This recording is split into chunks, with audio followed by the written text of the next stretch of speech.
Good morning. Good morning. We are here. We'll be with you in moments. You hear the sound of the printer. The dog has needed a little extra care this morning. We are getting to it. He's extra But nosy, which is something that can happen when you've got a 7-inch nose. he does have about a 7-inch nose, doesn't he? For those that don't know, we're moms to a mostly Great Dane, a half Great Dane, half Lab, but he looks like the Great Dane side of the family, and he's pushing 14 now, and some days he needs a little extra care. Oh, it's hard to believe 14. It is hard to believe 14. He's 13 and a half. I shouldn't exaggerate. Puppy, and now he's 75 years old. Or something like it. Anyways, good morning to you all. Good morning. We are excited to be with you. Yeah, I am too. And these are rather confusing times, so I'm just going to plow into one information I have. And I'm going to attempt to adjust lighting, but it's not really. Oh, look at that. I'm just right next to the screen. I don't know what's going on. I feel well lighted. Do you? Yeah. Then come over here. If not lit. Uh, Already are. So many topics, but I don't want to leave track of COVID. So got a little bit of the information from The Economist. And of course, one of the things that they do well is track things with numbers. And if you want to see what's on The Economist, of course, you have to either pay them or evade their paywall. I use archive.ph. I've gotten rather fond of it, and I recommend it. So anyway, part of their article on COVID deaths worldwide says that rather than trying to distinguish between types of deaths, The Economist's approach is to count all of them. The standard method of tracking changes in total mortality is excess deaths. This number is the gap between how many people died in a given region during a given time period, regardless of cause, and how many deaths would have been expected if a particular circumstance, such as a natural disaster or disease outbreak, had not occurred. Although the official number of deaths caused by COVID-19 worldwide is now 7 million, our single best estimate is that the actual toll is 27.1 million. And I thought that was just shocking enough to put on the headlines here. 27.1 million people killed by COVID-19 around the world. We find that there's a 95% chance that the true value lies between 17.9 and 32.9. So they've done their statistical analysis, and it is ugly. And I want to say a little about that. I was talking with a friend about what excess deaths related to COVID might mean. And part of what that is, frankly, is people who were not able to access life-saving medical care, where conditions were going unchecked, where people were putting off, cancer screenings and things like that, because that first year of the pandemic, our healthcare system was so badly overwhelmed because we have not invested in actually maintaining a good healthcare system, right? And so people were being told to skip screenings. Those sorts of clinics were being shut down because of the pandemic. And that adds to excess deaths. And a lot of that is because, again, our healthcare system has been woefully inadequate. It is broken. And we need to invest in health workers and the health system to make sure everyone is covered and that there are adequate clinics to continue to operate and serve the people, even during times of pandemics. So you're saying not everyone gets helicoptered out of office with their personal medical team and going to Walter Reed Hospital sort of thing? No. Yeah. No, not everyone gets to do that.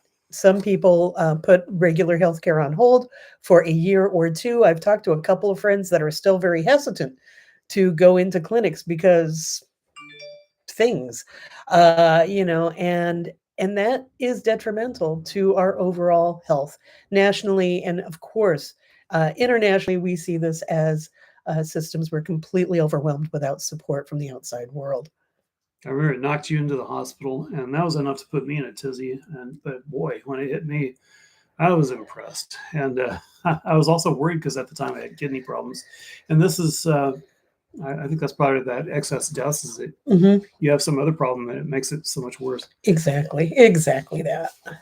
Okay, well, There's for COVID. And again, I just want to say good morning. I'm not sure we ever did Good that. morning. That's right. This is now Bridge to a Better World is the name of this program, and I'm Teresa Mitchell, and that is Ani Haynes, Ani Raven. Hello. And together here we are. Yeah. Carry on. Well, so to the unfortunate wars. From ABC, the USS. So plural you are. So plural. Yes. The USS Carney, a U.S. Navy guided missile destroyer, which does not have a roller coaster on it, in the northern Red Sea on Thursday, shot down multiple missiles, they say, and drones launched by Iranian-backed Houthis in Yemen that the Pentagon said were potentially headed towards targets in Israel. And so the reason that I have brought this topic up for a program like this is, what are they talking about? The whole thing doesn't make sense. ABC writes, it's the first time in recent memory that a U.S. Navy ship in the Middle East has engaged missiles and drones that were not directly aimed at the vessel. It's also the first U.S. military action taken to defend Israel in the current crisis, and with the U.S. and other countries trying to contain the conflict between Israel and Hamas, the possibility that an Iranian-backed proxy group fired missiles and drones at Israel is sure to increase growing regional tensions. I have to agree with that. It's sure to increase growing regional tensions. It's the sort of thing that would just piss off the U.S. public. The ship was in the northern Red Sea on Thursday evening local time when it intercepted 3 land attack cruise missiles and several drones. According to Pentagon spokesman Brigadier General Pat Ryder said at a press briefing, U.S. officials told ABC News that the Carney had brought down 8 drones launched by the Houthis. The Houthis don't have a lot of missiles, and what they have are not high quality. Basically, what they have are converted old Soviet high altitude intercept missiles, which, put on a different warhead, or just leave the same warhead, which is pretty high explosive in the first place, and put on a different guidance system, and you can make it to go bang on something that you shoot out on the ground. And they have Bayraktar drones are similar. The problem with this, there are many problems with this story. In the first place, it seems to be aimed at people who can't be arsed at looking at a map.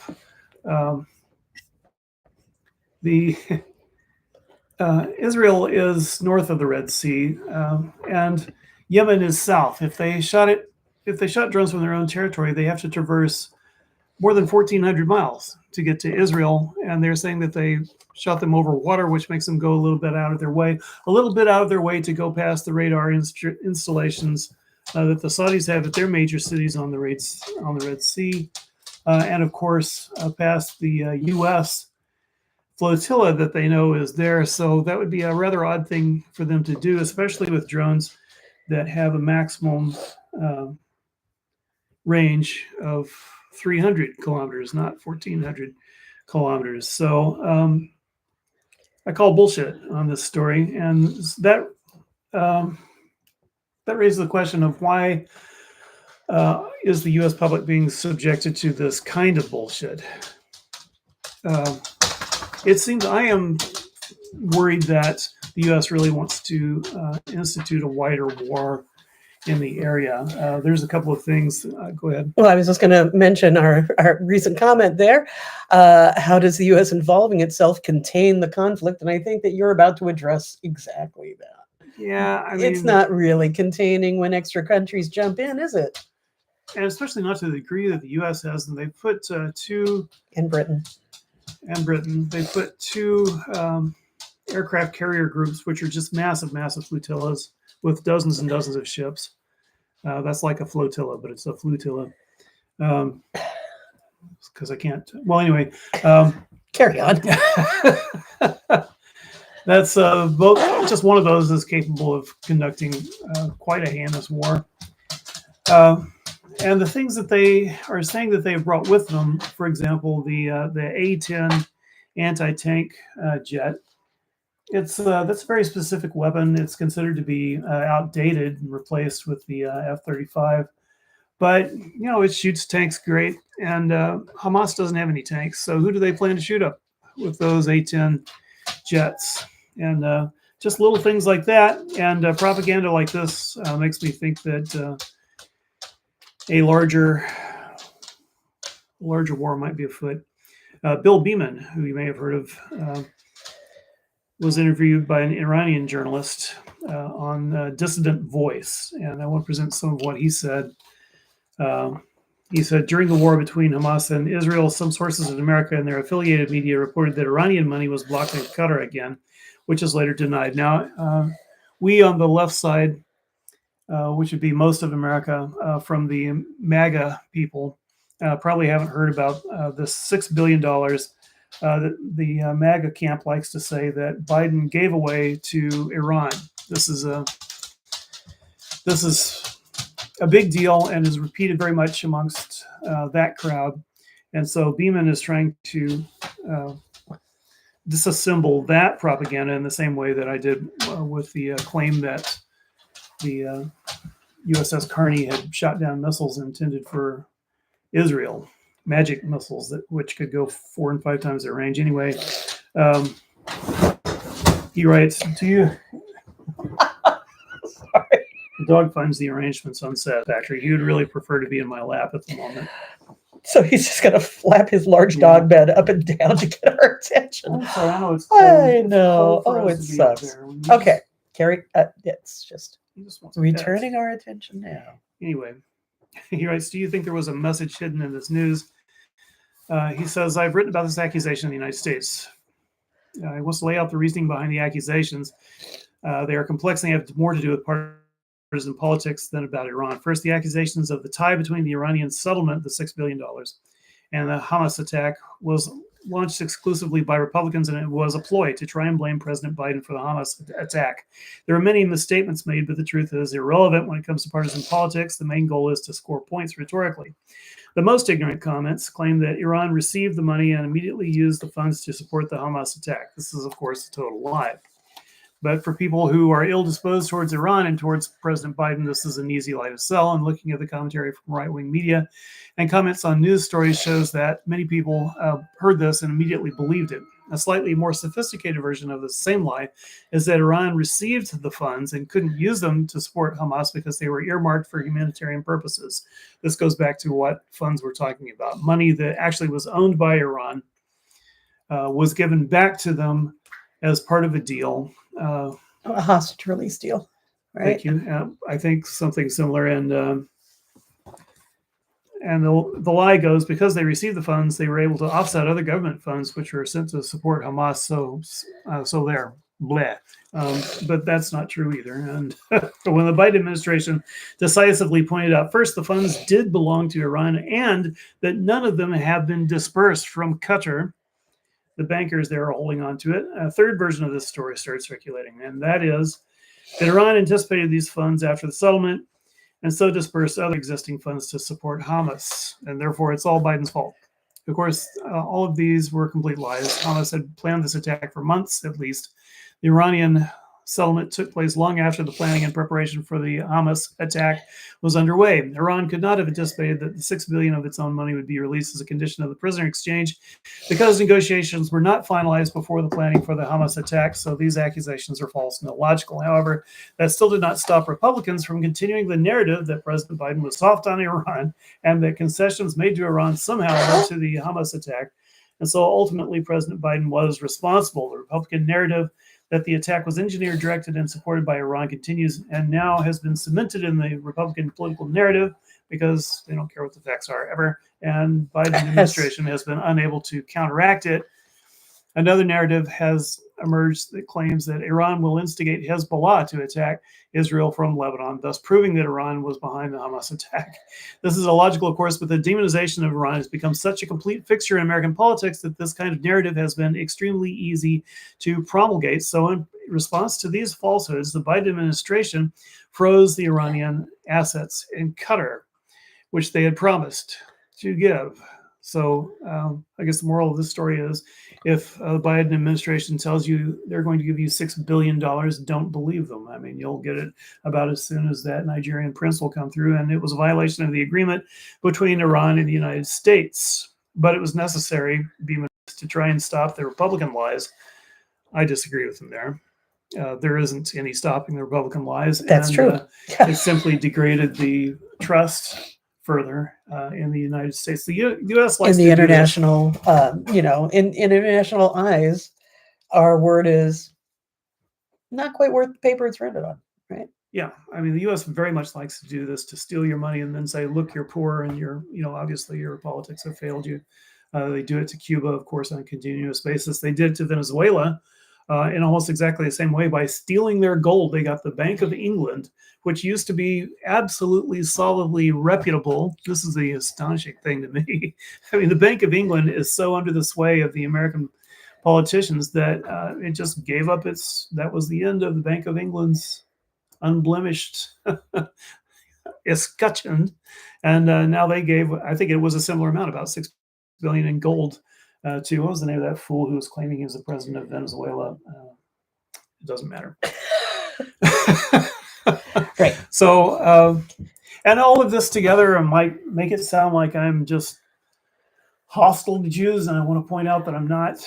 I don't think any of that And- actually makes you sound that way. And thank you. I kind of want to get to the point of, we are free to criticize. We, being anyone on this planet, are free to criticize the government of any country we see doing wrong without being accused of being anti the people of that country. And the Israeli government has been under the sway of the Kahanists for many years now.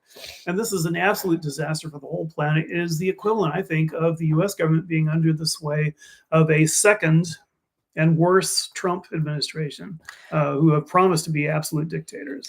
Yeah. And we have seen since the installation of this most recent arrangement of Israeli government, we have seen Israeli people in the streets saying, no, we want the Supreme Court to actually be there as a fair justice system. We want democracy in Israel. We want freedom of press and free speech in Israel. We want human rights for everyone. And we've seen these protests come underway this last year in a way that I hadn't before, because in fact, this extreme right government has, well, as Teresa said, to my view, and I'm no expert at all, but the more I have heard this last year about how the Israeli government is behaving, and even in its towards its own citizens, I do get that immediate feel of, oh, it's the maggots, they've taken over. Yeah. So there we go. Like that bomb that hit the hospital. I mean, that was immediately apparently an Israeli bomb.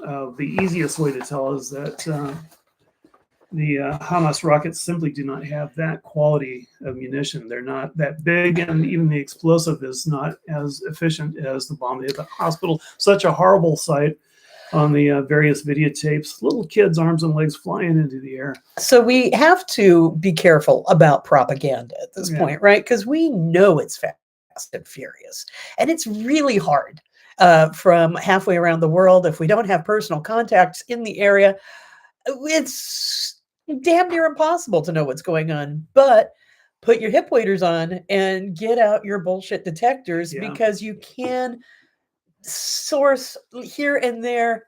Wait a minute, the story on that just changed radically in response to global reaction. And I'm going to use that hospital bombing as a case in point.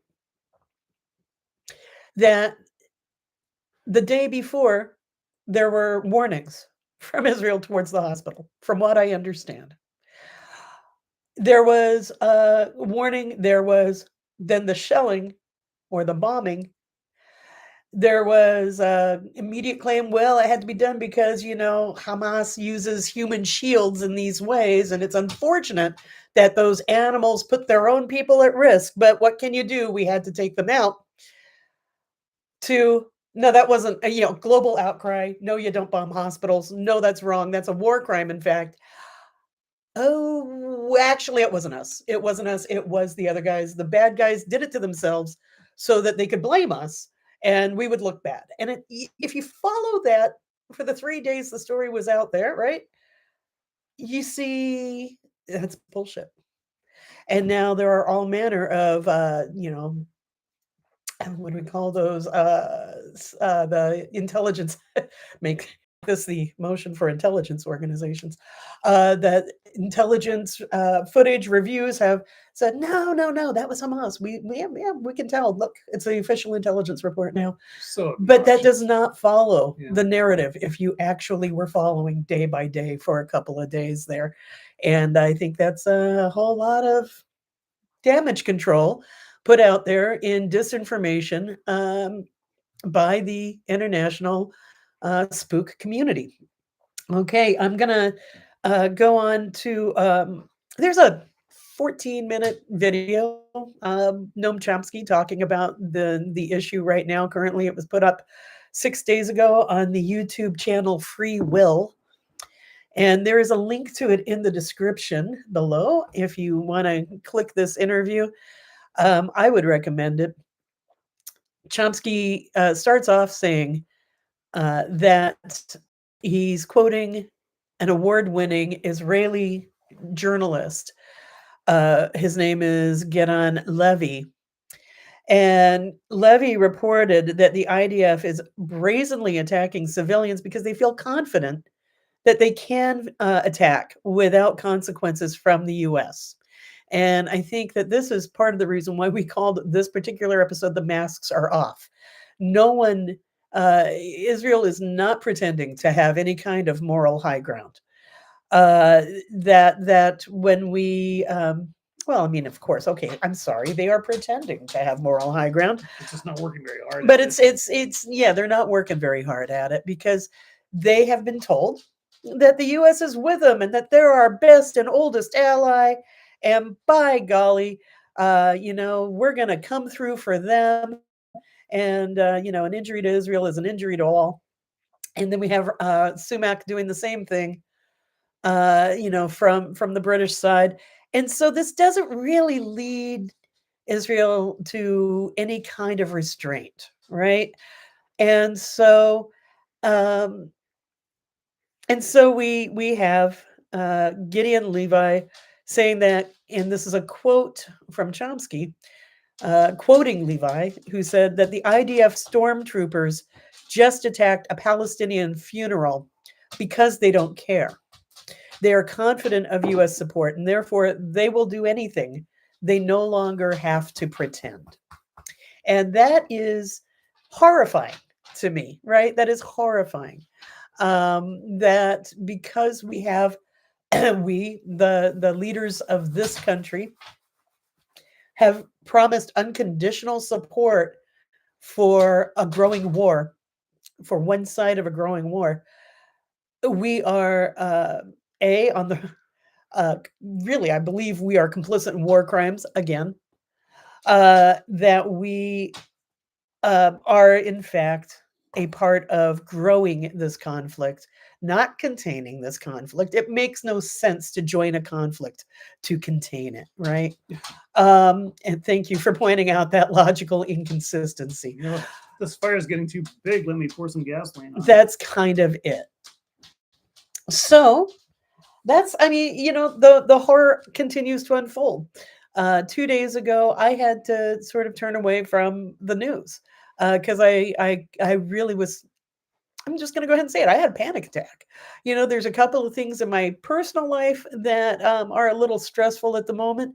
But then I'm watching the news, and I swear, if I saw one more dead baby being held up, it is unconscionable. It is unfathomable, and we demand. We join in the UN and demand a ceasefire now to this madness. We must have a ceasefire so that we can, in fact, start coming to our senses. We can step away from the hot coals of today, and we can attempt to actually bring peace to the region. Right? I know it's sort of dreaming, and yet there I am. I think that the world must call for a ceasefire. We can no longer say, oh, yeah, we support one side or the other because of the past, because these things have happened, and therefore we have to call for an immediate ceasefire. We have to call for immediate humanitarian aid. We have to call for human rights watchers. We have to call for an end to this madness because really there is no other place for it to go aside from complete annihilation and genocide of the Palestinian people. And I'm not really willing to have that go on and just say, oh, well, they should have thought about that before some radical tiny faction bombed something, bombed civilians in Israel, an act that is horrendous and must be condemned, right? I believe Mehdi Hassan, one of my favorite mainstream journalists at the moment, Mehdi Hassan said, "We cannot answer the killing of we cannot answer the killing of Israeli children with killing Palestinian children. That way lies madness." And that's true. So when a country suffers an incredible harm, as Israel suffered over the weekend of October 7th, as the US has suffered, I don't know, maybe 9/11. I'm not really quite willing to go there. But as a country suffers some incredible harm, it is not the right action to reach out, lash out, and start killing a lot of people. It's kind of like if we were going to internationalize, if we were going to take and make large what we tell our kids, right?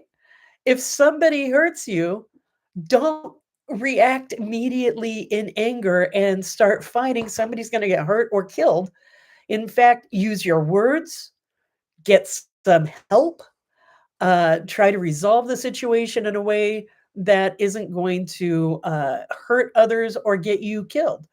Uh, it's sort of the same. I want to sort of sit down every international leader right now and give them a talk that I used to give at the community radio station that I worked for 20 years to de-escalate conflicts, to not be in your reactive mind when you shoot back at somebody, right? To actually uh, ground yourself and look for solutions that don't include killing a lot of people.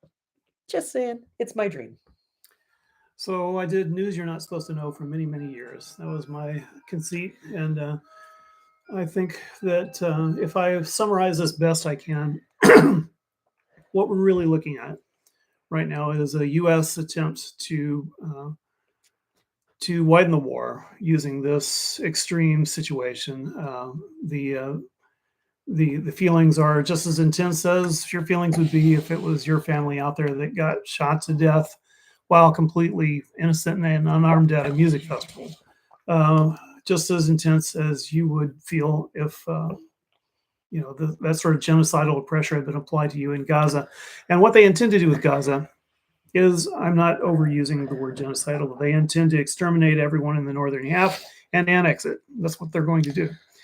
And that's well, and they're doing it also by bombing people in the southern half. I'm just going to point that out. Go south, they say, and we'll bomb the trains of folks going. Yeah, that's why I say it's genocidal, because there is an intense depopulation in mind.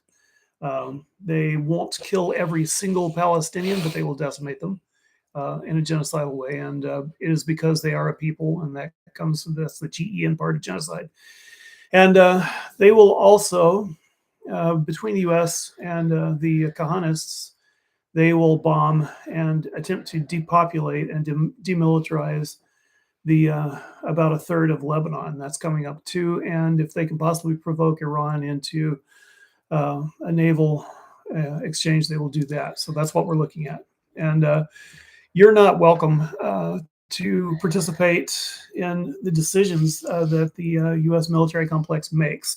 That is reflected by the fact that the very knowledge that the U.S. is present in many places around the world is not available to the U.S. public. For example, tell someone that you're worried about our soldiers in Syria, they'll say, what? Yeah. You can say both bases, they'll say, what? Yeah, right. So that brings me to the last point I want to make in the political section of the show. And that is, I've had folks say, wow, and I've said it myself over the last week, damn, this could work into World War III. Damn, damn, it looks like this could really, this could, why, this could. And I stopped myself yesterday as I was having one of those conversations again, and I thought, this could work into World War III. How many countries need to be actively involved in war? Not police actions, not war, uh, for it to be considered a world war. At this point, we have Ukraine and Russia. We have what's going on with Israel and the Gazan Strip. People are calling it the Israeli-Hamas war, and I'm not really necessarily seeing it that way. But the war that is spreading in that area. How many countries need to be actively involved? As Teresa was pointing out, involvements possible, funding, coming certainly from countries in the West, supporting Israel, supporting Ukraine. And as John points out, do we really think that Putin's not paying attention to the proximity of those air carriers? Yeah, and if I may, there really is a lot of arms and money flowing between. It's not propaganda to say that Russia and Iran are thick as thieves at this point. Right. And so I believe actually we've already crossed that line. I believe we are actually in an undeclared world war. And that frightens the bejeebies out of me. I can only pray that it doesn't go nuclear. Because, in fact, how many countries involved in current war, and some of those, how do we say, interlaced with each other? How many countries need to be involved before we consider it a world war? Where do we get that nomenclature? I think we're there. And I still see a rattle on social media, on Twitter X, whatever you call it, and on Reddit, people saying, "What's a good city to be on in case of a nuclear exchange?" And I'm just like, "Oh God, there ain't one." It's just kind of like, where can you survive global climate change? Stop it. We need to stop it. We have to quit thinking about keeping ourselves safe as the rest of the world burns, whether that's because of climate shifts and the horrendous natural disasters that ensue, or whether that's because fear of nuclear war. I think that to look for your own personal survival in either of those and not try to take real and meaningful steps to calm the situations, to stop, to mitigate global warming, to stop the practices that cause it and environmental harms that are making the planet unlivable, and to take the steps to stop nuclear war and to de-escalate conflict before it goes hot like that. That's what we need to be about, not putting our focus on how do we personally keep our families safe in these circumstances. Because honestly, there ain't no way. There's just none. There is no way to really joyfully survive a nuclear war anywhere.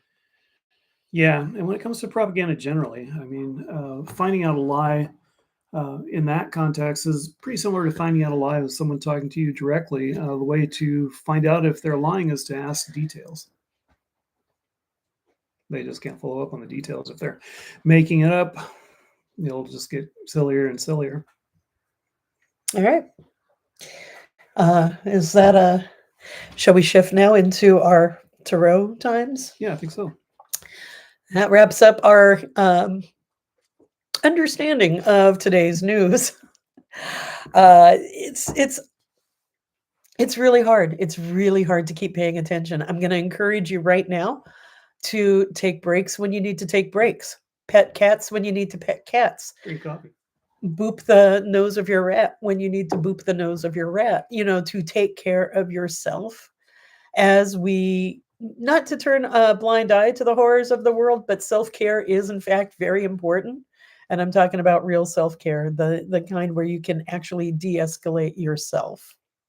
Because when it comes to trying to affect the things that I just said, yeah, we have to jump in and try to mitigate. We do. We are not absolved of action. but we know that we have to take breaks. And we also know that we're most effective in our own backyards.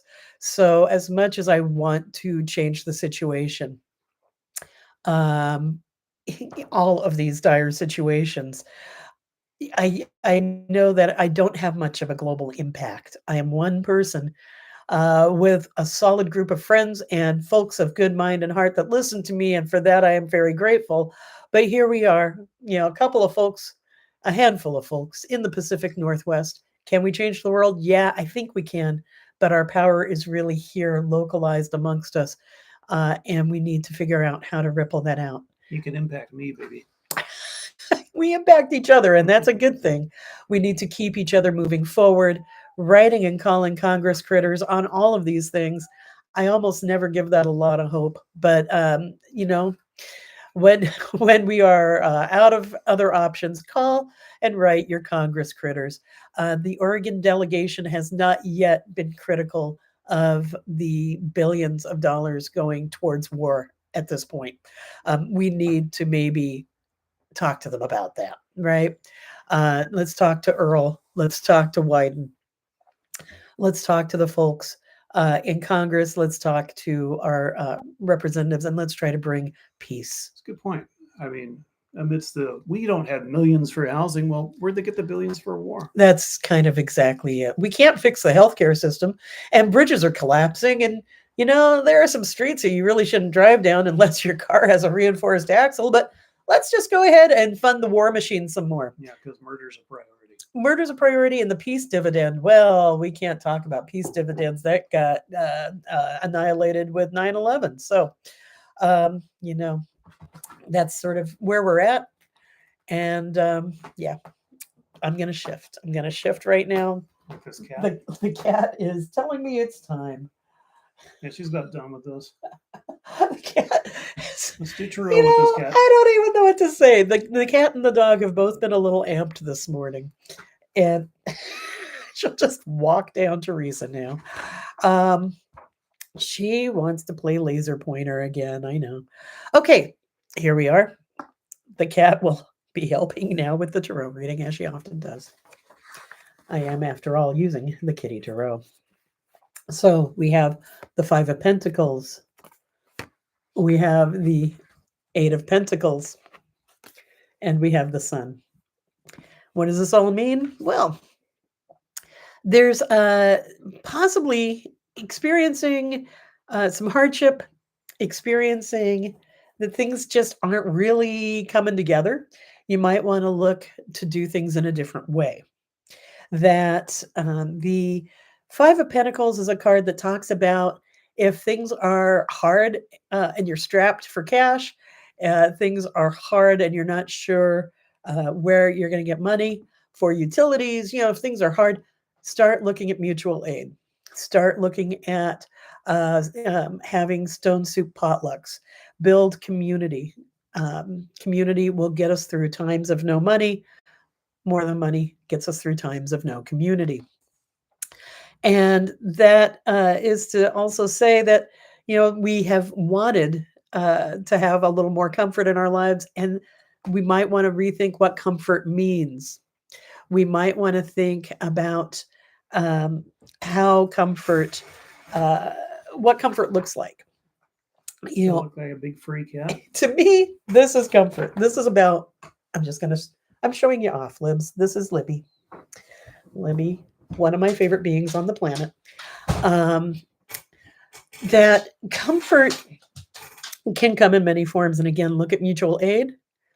Look at if for whatever reason it has been important for you to have name brand things and shop fancy places. Consider barter, consider not name brand things, consider actually rescaling your expectations to be sustainable. And as we rescale our expectations to be sustainable, as we look towards community and community support and community aid to get us through, we also know that better times are there, that we can enjoy ourselves even as we do these It's things. a pretty radiant looking cat there. It is. The Sun card talks about joy. And as we, are talking about the horror of war, as we are talking about these really hard things, and I get cards looking at poverty and sort of reconstructing our desires, our material desires, and focusing more on community connections, I get the Sun. And the Sun card really talks about expansive opportunities, and expansive joy and feeling good and being playful. Because, in fact, that is super important to hang on to. If it wasn't for the idea and the practice of joy in my life, I could not get through this week's news. So reach out to each other. Remember that you have the right to joy, even in this time of crisis, global crisis. And remember that, being miserable isn't going to help anyone, right? No one. So remember to reach out and have joyful moments, and to play with each other.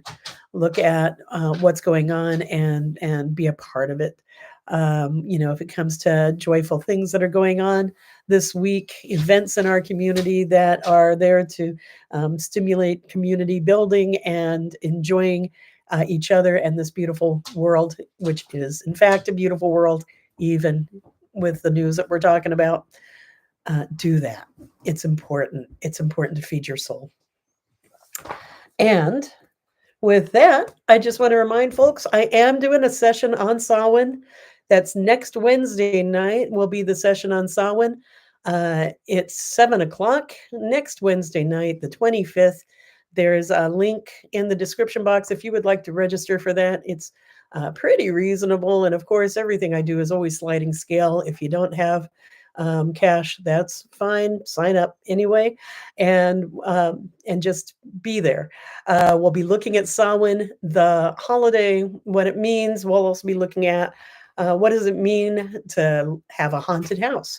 What's the difference between ghosts and your spiritual advisors?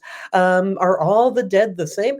All of these things, working with the dead, honoring your ancestors, building ancestor altars, and what is haunting? What does that mean? And all of those things. We'll be tackling those questions in a couple of hours next Wednesday night. So please do sign up for that. It would be great to see you there. Thanks for joining us. This is my favorite time of year. And this year it seems that, I blinked at Imbolc and all of a sudden it's Samhain. But I love the light this time of year. I love the relief from the heat because I grew up in Texas, and I guess I'll always be that way. When summer's over, I'm like, yay, and she's like, oh darn, summer's over. So we're different that way. Well, I used to get bullied in school, and this was the time that I had to Oh. go face my bullies again. Yeah. If I look a little deeper, it's even more than I don't get warm sunny days anymore. Yeah. Okay. And you're far north of where I was. Yeah. Yes, that's true. Thousands of That's miles. very true. Anyways, we thank you for being with us. Yeah. And our love goes out to you. And to all the ships at sea. Please do subscribe to our channel if you haven't already. Like this video and be in touch. Leave comments if you have ideas of things you want us to focus on in the future. Please do leave your comments below. If you have anything to say about what we've said, please do leave your comments below. And thank you so much for being. Bye. Solidarity. Love.